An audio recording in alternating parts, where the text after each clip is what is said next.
I want to talk about privacy in the internet age.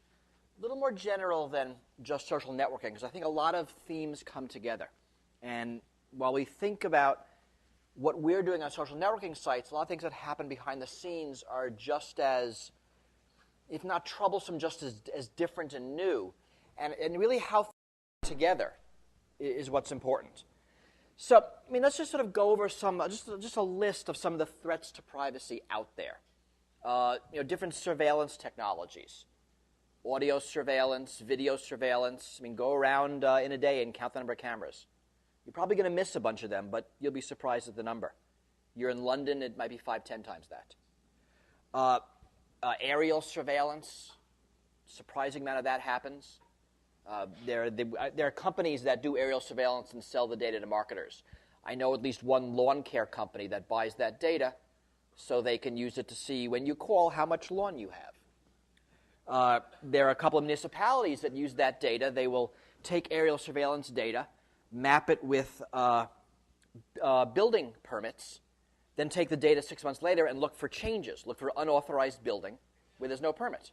I mean, simple uses of surveillance data. Satellite also, you can do similar things. Google Street View.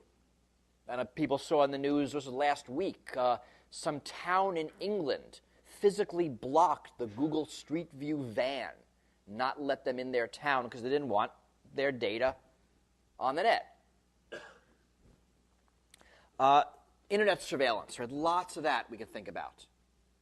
Via your ISP, via any of the social networking sites we're talking about. Cell phone surveillance. Right? Cell phones have been used to tell where you are. You turn your cell phone on, the network knows that you're here. I mean, probably within a half-mile radius. Larger out in the country, smaller in an inner city.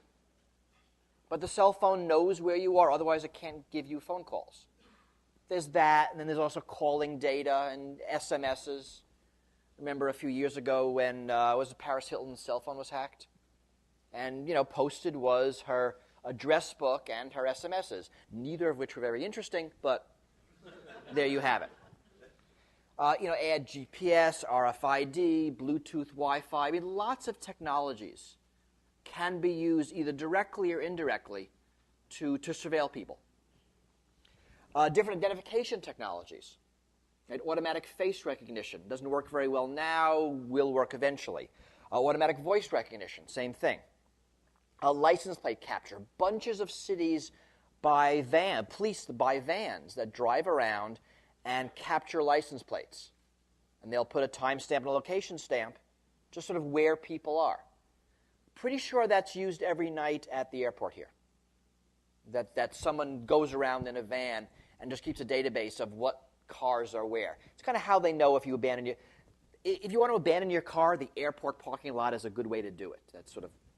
I don't know if it's effective, but it's common. I guess because you leave town afterwards. But that's how they find abandoned cars.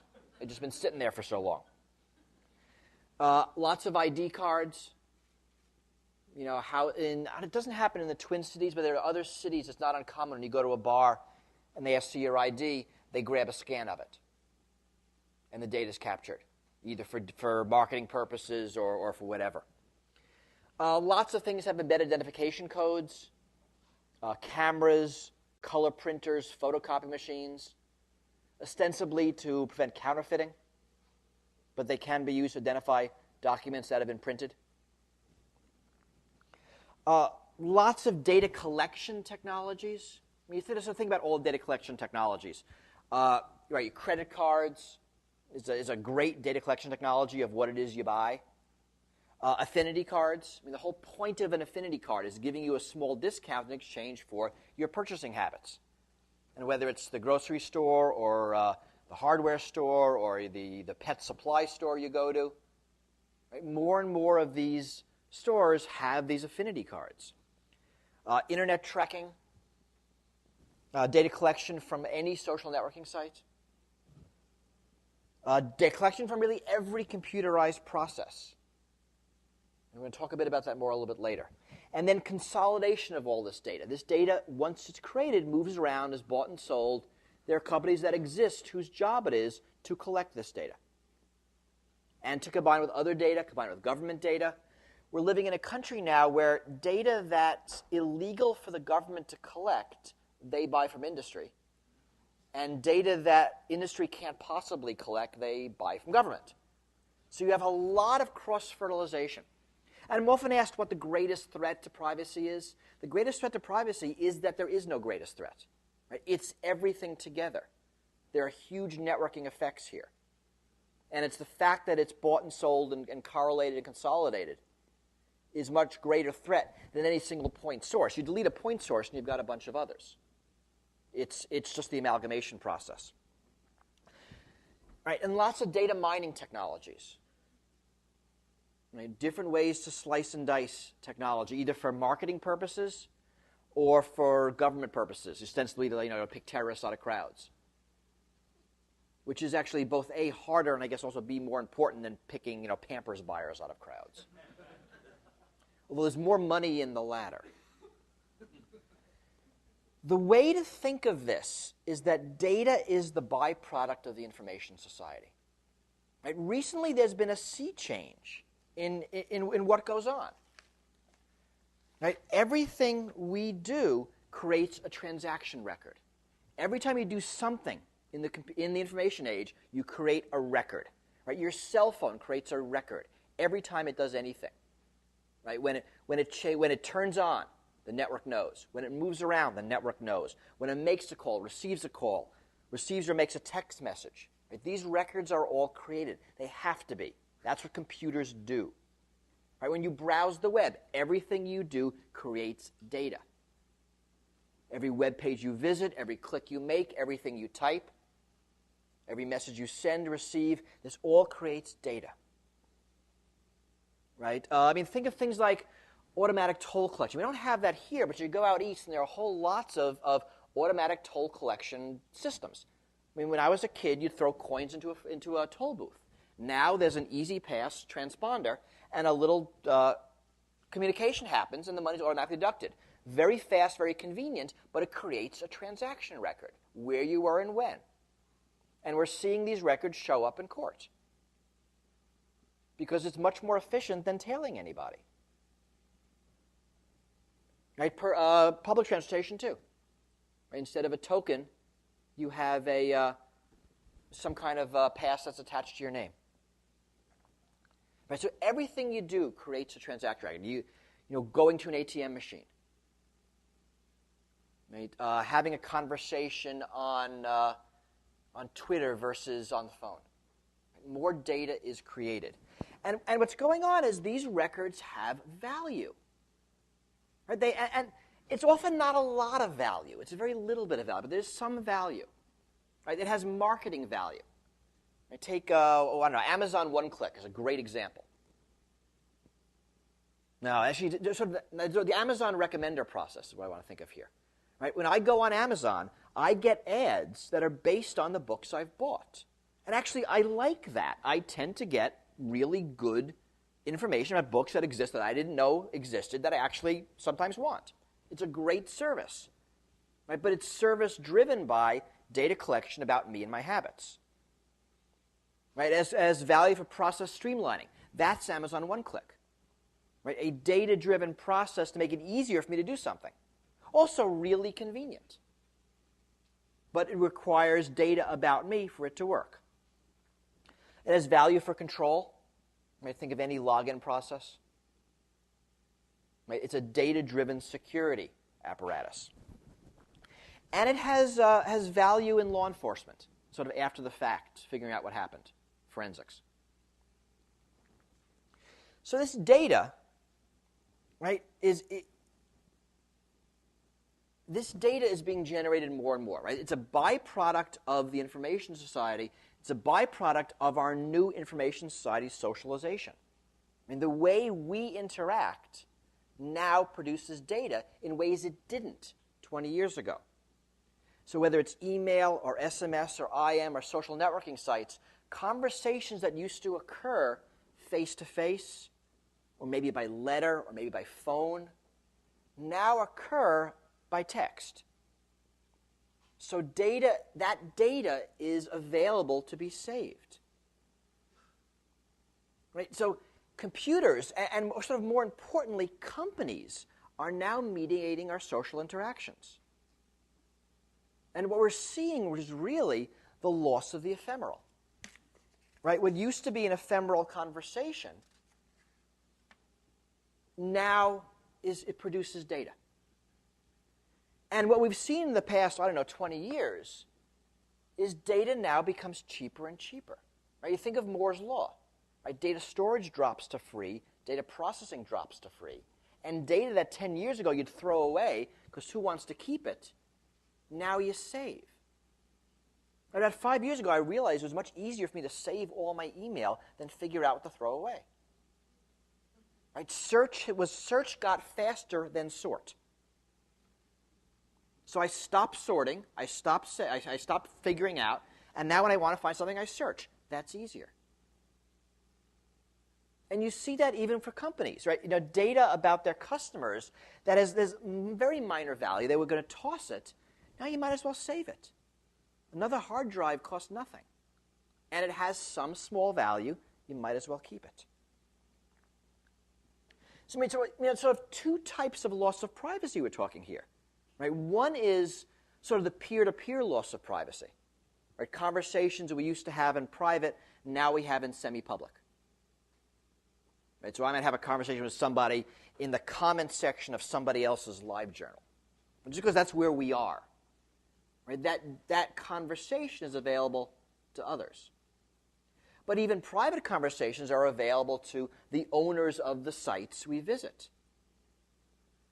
Either last week or 2 weeks ago, there's an article, I think in the New York Times. There's a site called realage.com.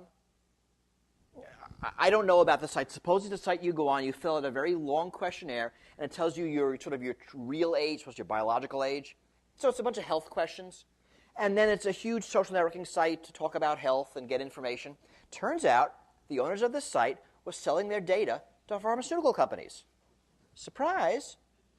I mean, and I'm reading this, so I said, well, okay, let's go read the privacy policy. I went and read it, and it didn't actually say they weren't allowed to. It kind of strongly implied they wouldn't do it, but probably nothing that would hold up in court.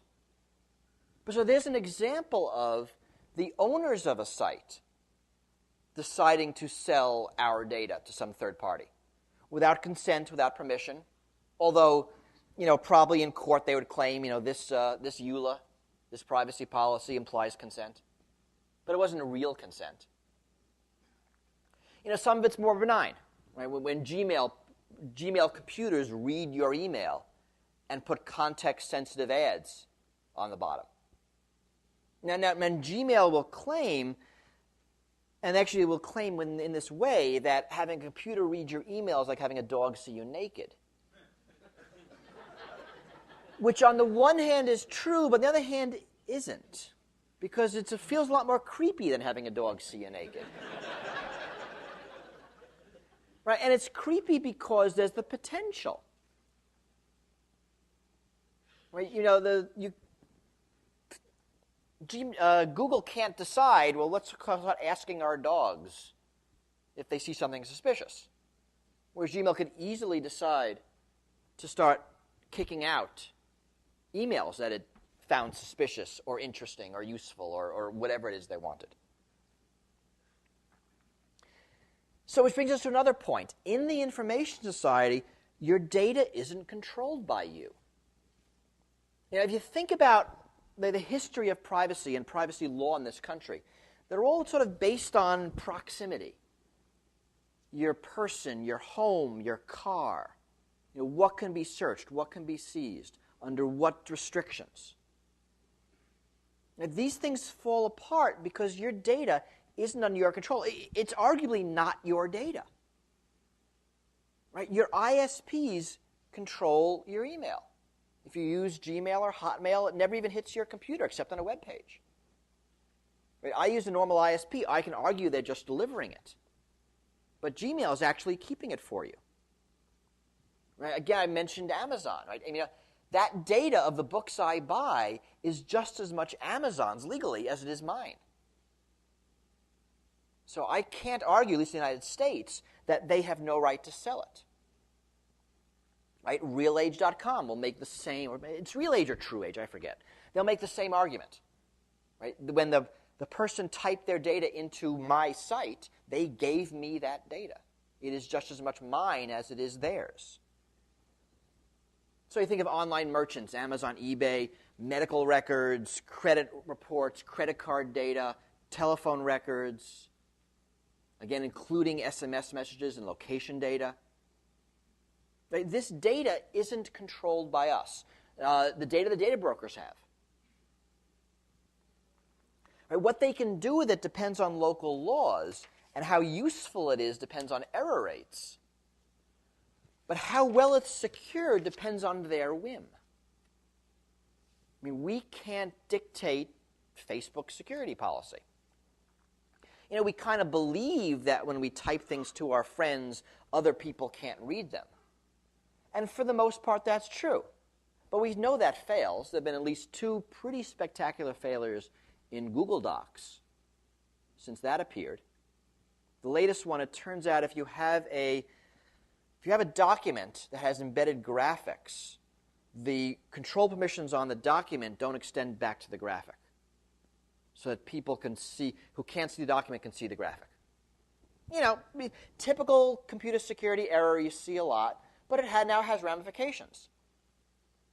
And if I put my data on Google Docs, I have no control over when or how or if they fix it, because it's not my data. It sort of pretends to be. So there's all this data, more of it's being saved, more of it's being used.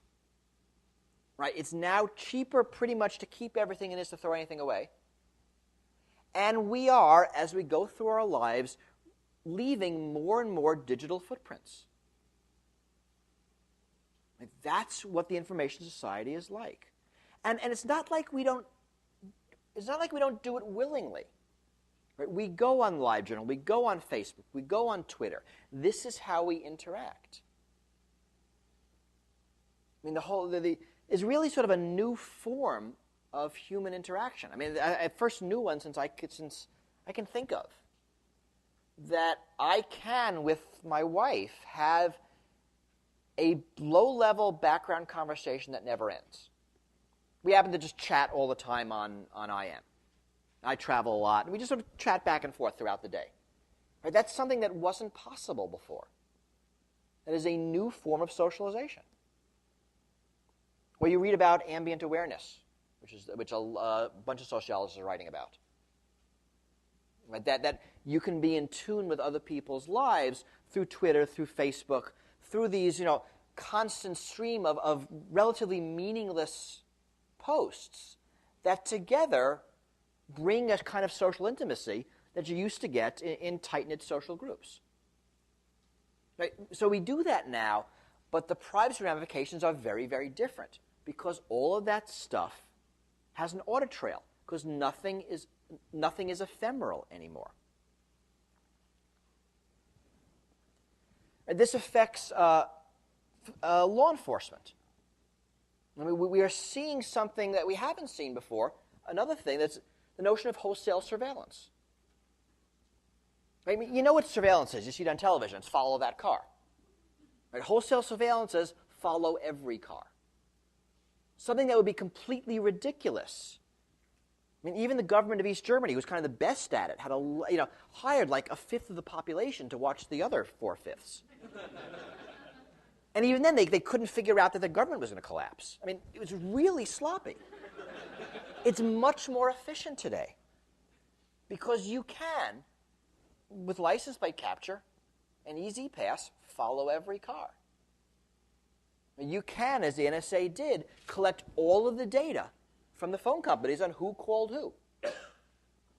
They didn't get the phone contents, but they got the social networking graph of who's talking to who, when, and for how long. If you think about that, it's sort of extremely powerful data. So you see this through aerial surveillance, this notion that you can follow everybody.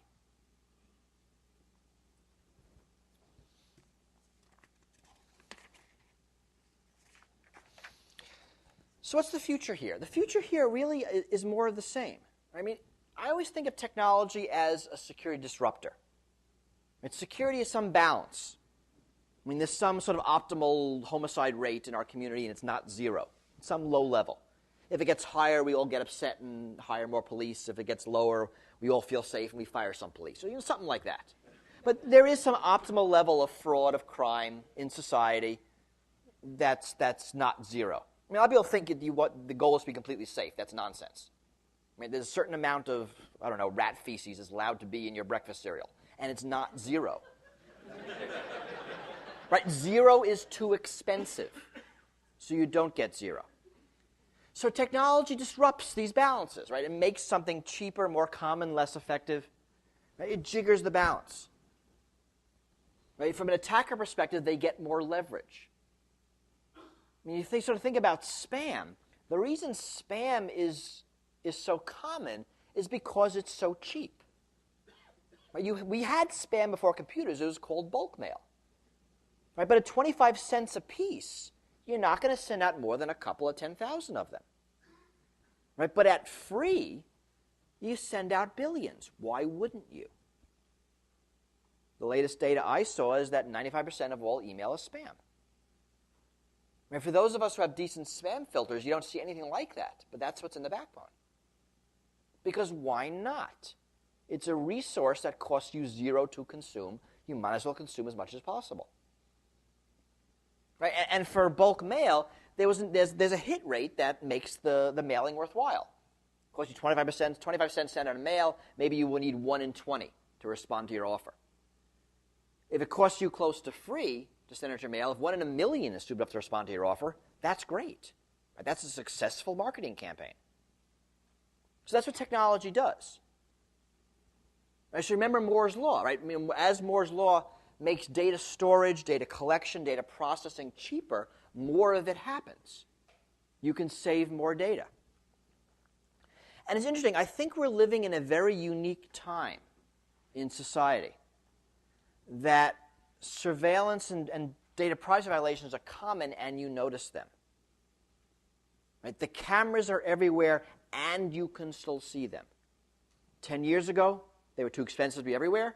10 years from now, they'll be too small for you to see. Right? ID checks happen all the time, and you know they're happening. 10 years ago, they didn't happen. 10 years from now, it'll be automatic. Either an RFID chip in your pocket, or face recognition, or something else. You won't even know it occurs. This whole let me see some ID, that will go away. Why bother? We already know who you are. And stores want that. I mean, they want to know when you go into Best Buy what your income is. That'd be cool. It might be illegal, but it's cool, right? And stores want this because they want to sort of offer, they want to offer just lousy enough service that you won't leave, right? Any better service is kind of a waste.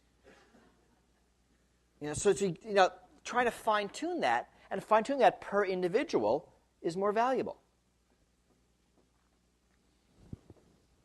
Right? So this stuff will tend to fade into the background. Already you see it in social networking sites in the different generations. I'll probably say this again.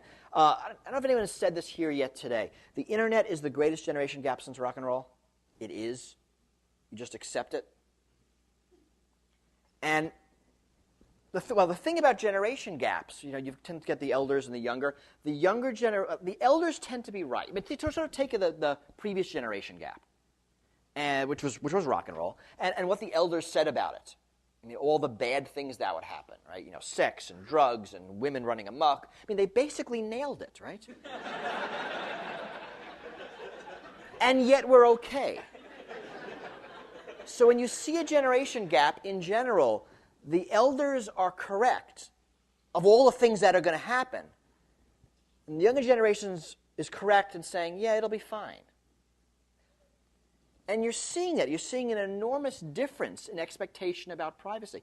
I get asked all the time at conferences.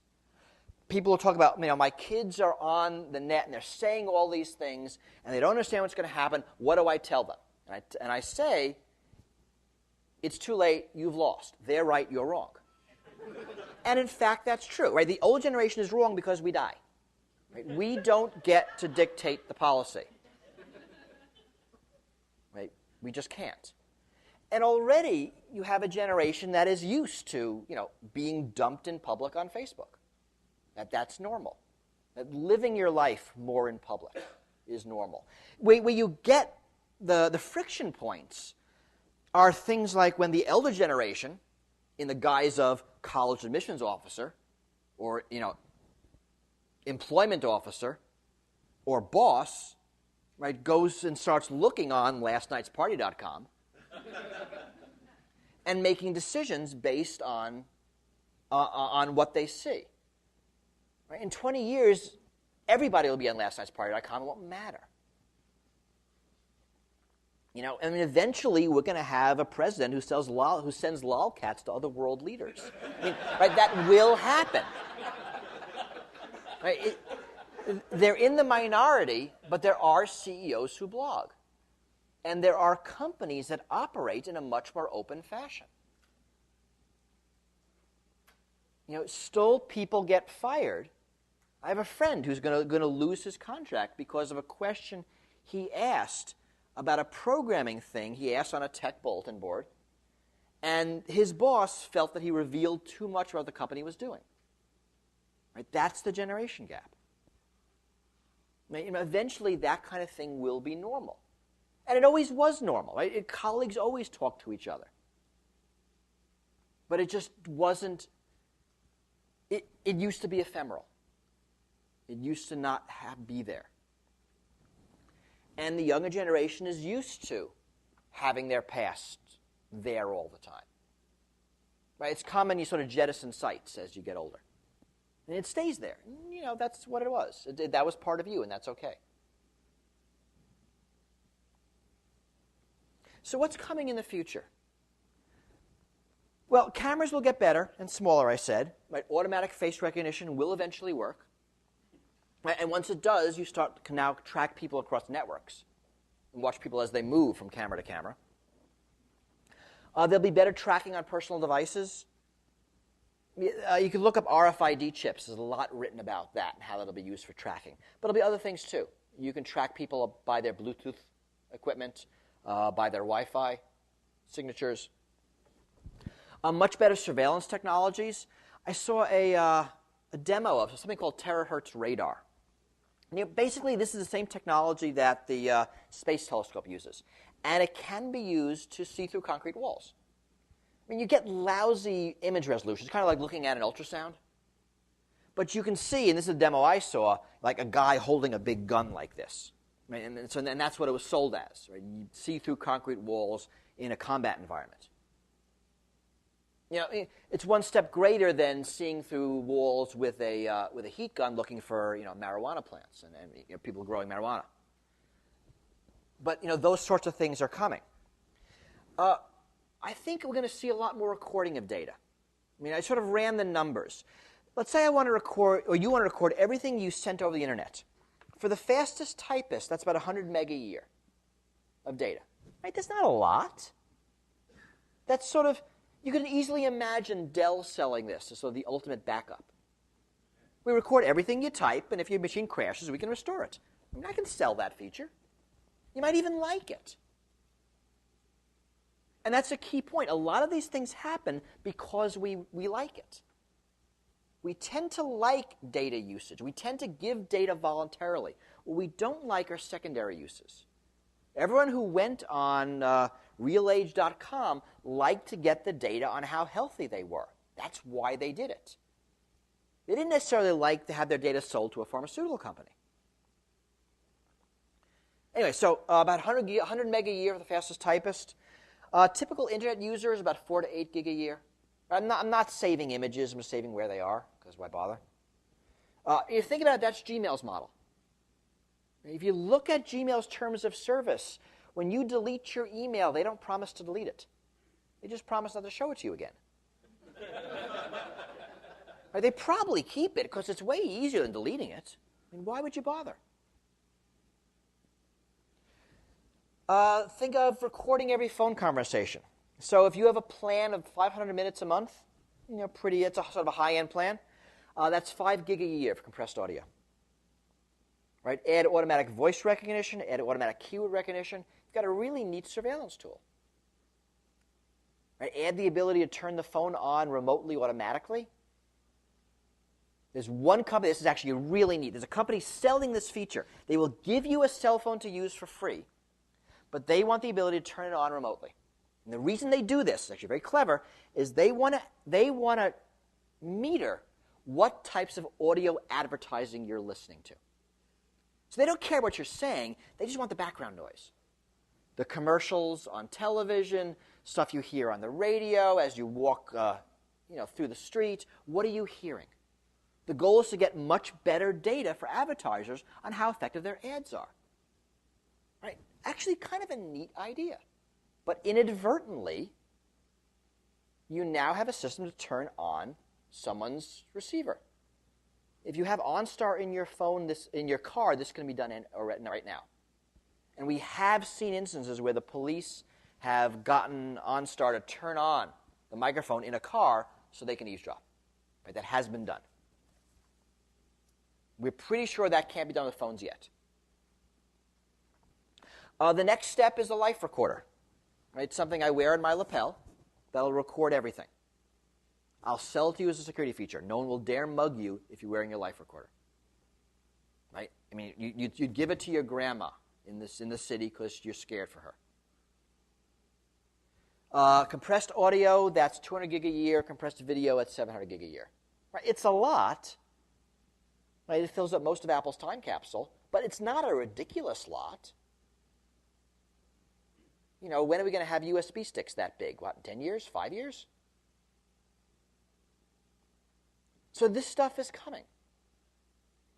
And whether we like it or not, whether we think it's a good idea or not, there will be business reasons, legitimate business reasons, driving them. The last thing I want to mention is brain scanning.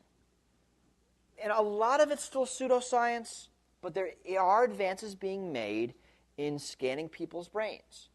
The neatest thing we can do is the way you do the test is you put people in an MRI scanner and you show them images. And if it's an image they've seen before, their brains will look different than if it's a new image. Right? The goal is, of course, to see if they've been to this terrorist training camp. Right? That's kind of what you want. It can be used to check if you recognize the Mona Lisa. I mean, that sort of thing. So in the experiment, they'll show art objects.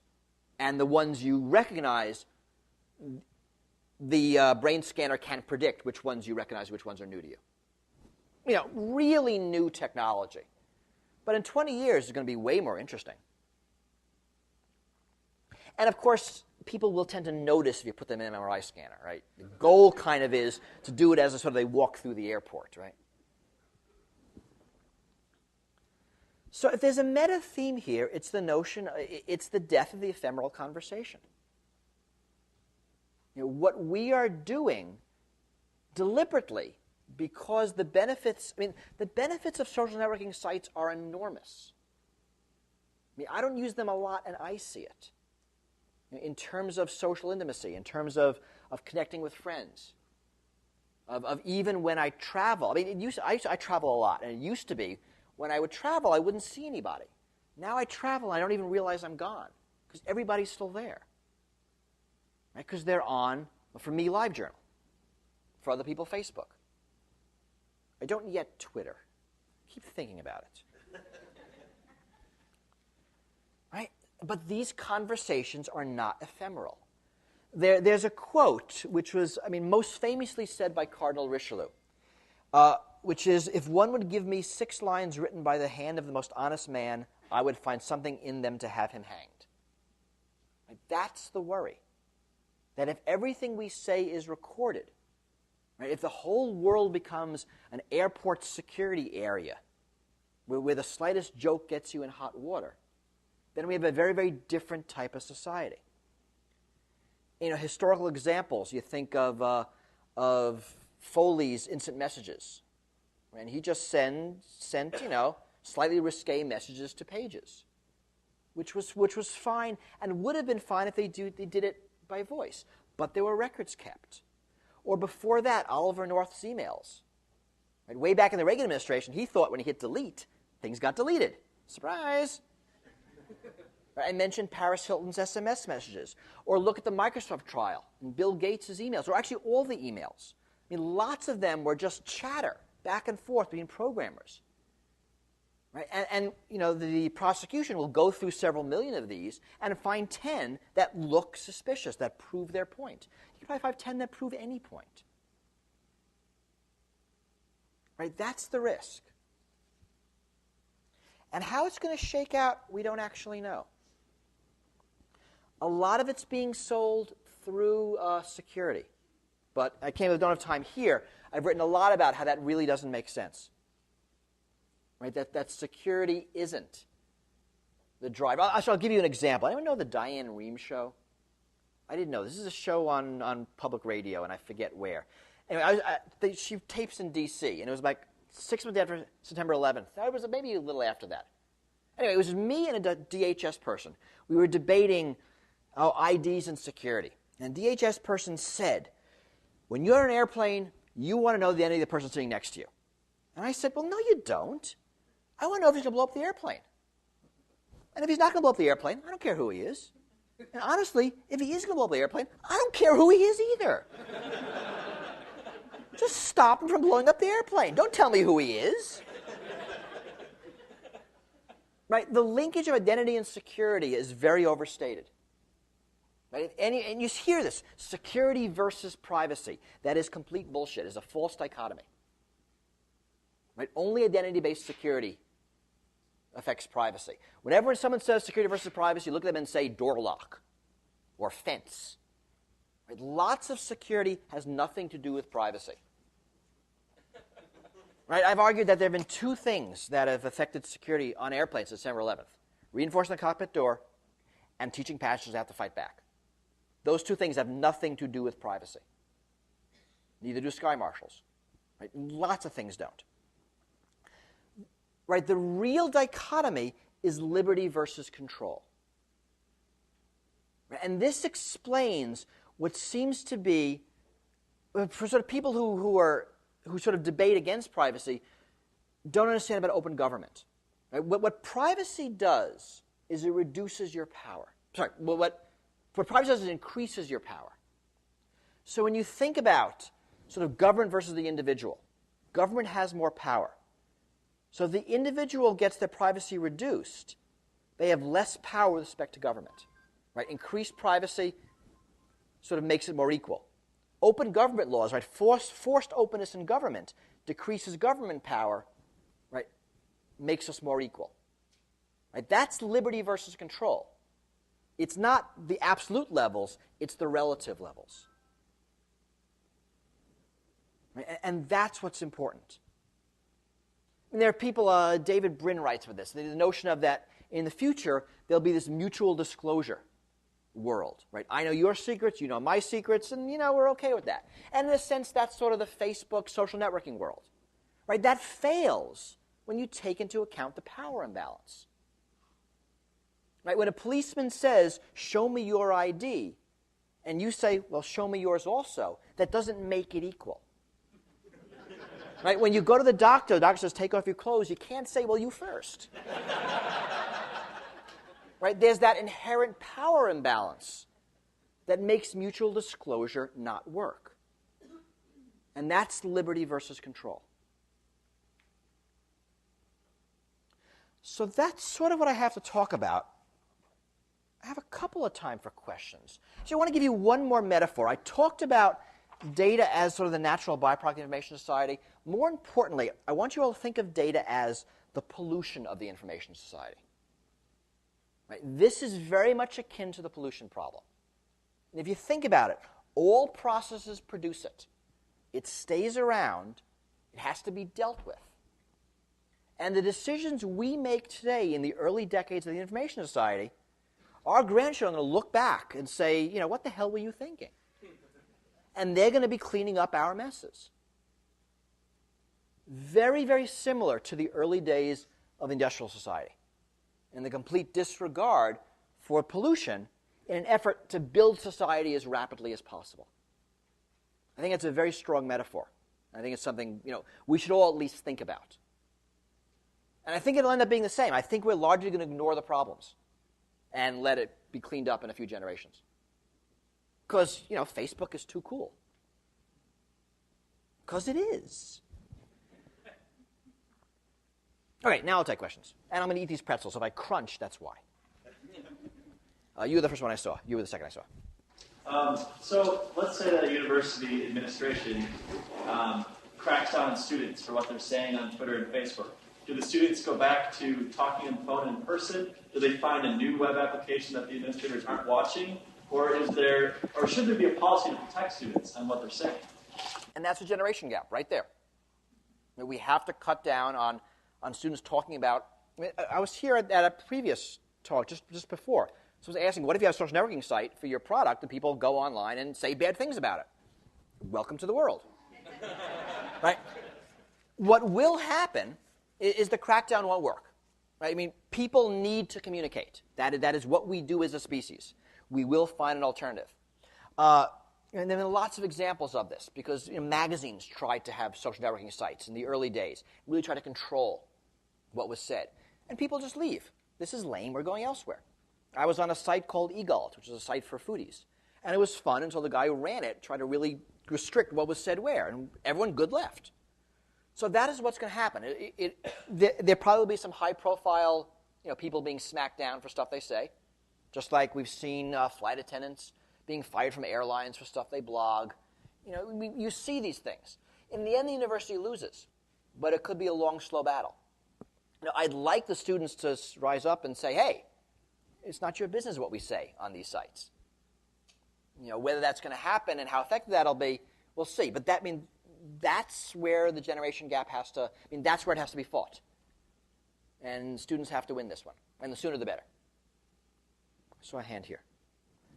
So, for instance, when security cameras get put in place, sometimes employers will use it against the employees saying, oh, no, you were standing in this direction, you couldn't have been talking to this person. That's actually happened. And it's been employers leveraging that against their employees.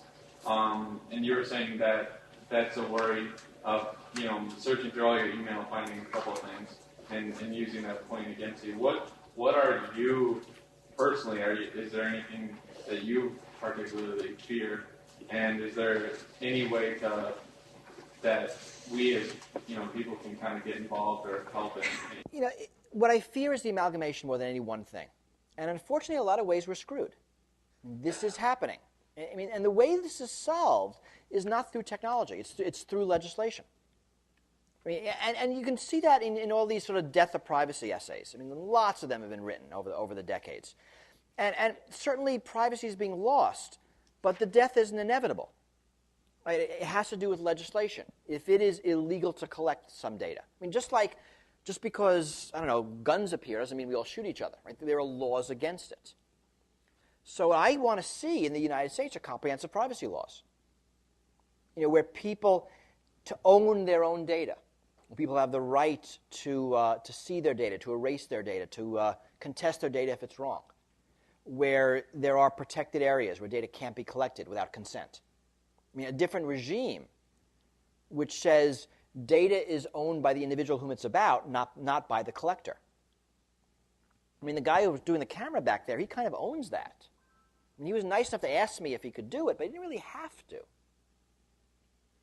I'd like to see a regime where he does have to. And so this is a slow process. Getting involved is getting involved with the EFF, with EPIC, with the ACLU, with groups that are trying to fight for personal privacy in this new age. This isn't going to be easy because there aren't any good lobbyists for privacy. There's a lot of money arrayed on the side of invading privacy.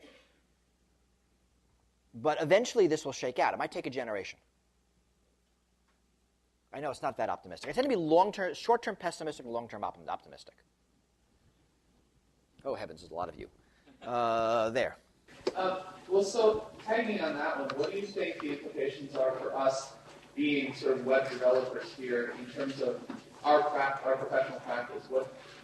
How do you think these concerns about privacy should impact how we design user experience? Well, I'd like it if you design things for more privacy rather than less. Because, because infrastructure tends to stick around. The way something is designed will be with us for a decade, whether we want it to or not. So I'd like to see more privacy versus less. Your boss would like the other way. And in a sense, he wins. Right? I can't dictate that. But at least I'd like to see more awareness. You're in the back. Can you give us kind of your thoughts going back to the liberty versus control, EFF, and ACLU? What are your thoughts about corporations that claim that they have constitutional rights, just like an individual? Same kind of rights to privacy. Very, very broadly, I think the whole notion of a corporation being a legal individual was grossly misguided.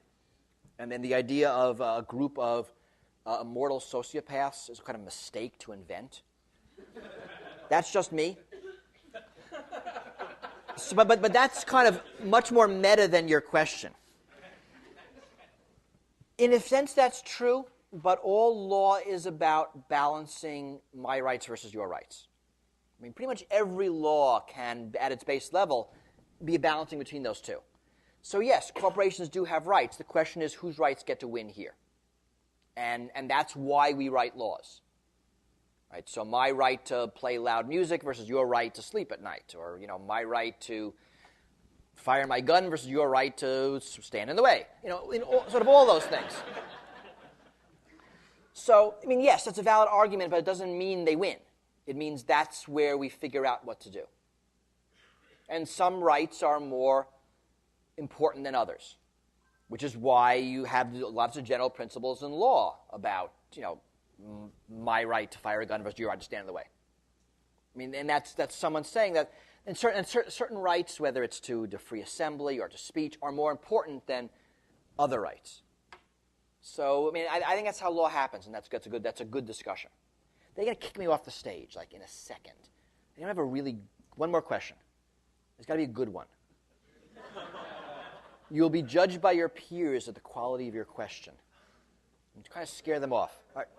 One over there. Okay. Do you? Is that who you're pointing to? Guy there in the blue. Oh, wow. In the section I don't even look at ever. Hi. I was just kind of curious on how we place a lot of blame on Facebook, Google, corporations.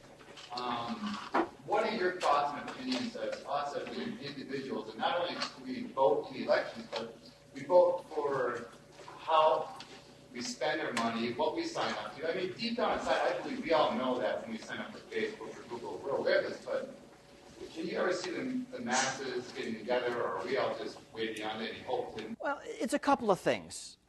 Yes. I don't mean to blame Facebook. Facebook is filling a need. Right? Security is a trade-off. And when security is a trading off with other things, security very often loses.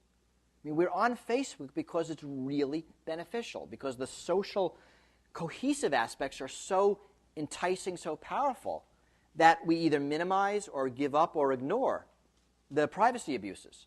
And that's true for Gmail. The reason Gmail did well is because they were so easy to use, and we all liked it. So yes, I don't mean to blame the companies. They are responding to needs. On the other hand, there's a notion of informed consent. And in a lot of cases, people don't really truly understand what's happening. Right? RealAge.com is an example. Or Google Docs. People, we don't know what kind of security they are doing. They make attestations about how secure they are, but they don't back it up with facts. So you can question whether people can actually make an informed decision about some of these topics. But to the extent they can, people are. And we are more than willing to give up privacy if it gets us something cool. We tend not to realize the effect, the extent of the secondary uses. And people's decision-making processes tend to be pretty near-term.